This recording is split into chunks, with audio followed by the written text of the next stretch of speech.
చిన్నశంకరంపేట మండల కేంద్రంలో ఎంపీడీఓ కార్యాలయంలో గ్రామీణ మంచినీటి సహాయకులకు ఆర్డబ్ల్యూఎస్ ఏఈ భిక్షపతి ఆధ్వర్యంలో 4 రోజుల పాటు నిర్వహించే శిక్షణా కార్యక్రమంలో భాగంగా నేడు రెండవ రోజు చేతి పంపు మరమ్మతులు మరియు చేతి పంపు పనితీరుపై శిక్షణ నిర్వహించారు. అనంతరం ఆయన మాట్లాడుతూ గ్రామాలలో గతంలో పూర్తిగా చేతి పంపులు ఉండేవని, ప్రస్తుతం కొన్ని మాత్రమే ఉన్నాయని, వాటిని బాగు చేయించేందుకు ఇబ్బందులు కలగకూడదనే ఉద్దేశంతో గ్రామంలో ఉండే మంచినీటి సహాయకులకు శిక్షణ ఇవ్వడం జరుగుతుందని ఆయన తెలిపారు.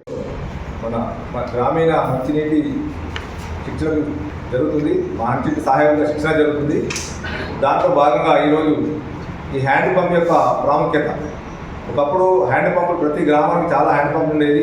ఈ హ్యాండ్ పంప్ అనేది ఎటువంటి పవర్ కరెంట్ అని అవసరం లేకుండా మాన్యువల్గా నీటిని మనం తీసుకునే వాళ్ళము. దానివల్ల నీకు 100 ఫీట్ల నుండి నీళ్లు ఈ హ్యాండ్ పంప్ ద్వారా నీళ్ళు వచ్చేది. ఇప్పుడు చాలా మటుకు హ్యాండ్ పంపులు లేవు. వాటిని భావితరాలకు చూపించాలనుకుంటే మనం హ్యాండ్ పంప్ను కాపాడాలి.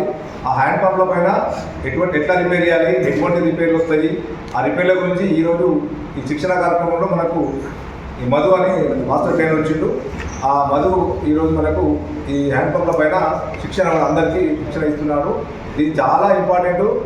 ప్రతి ఊరికి కొన్ని కాపాడాలి. ఎందుకంటే గ్రామంలో ఒకప్పుడు మొత్తం హ్యాండ్ పంప్లనే ఉండేది.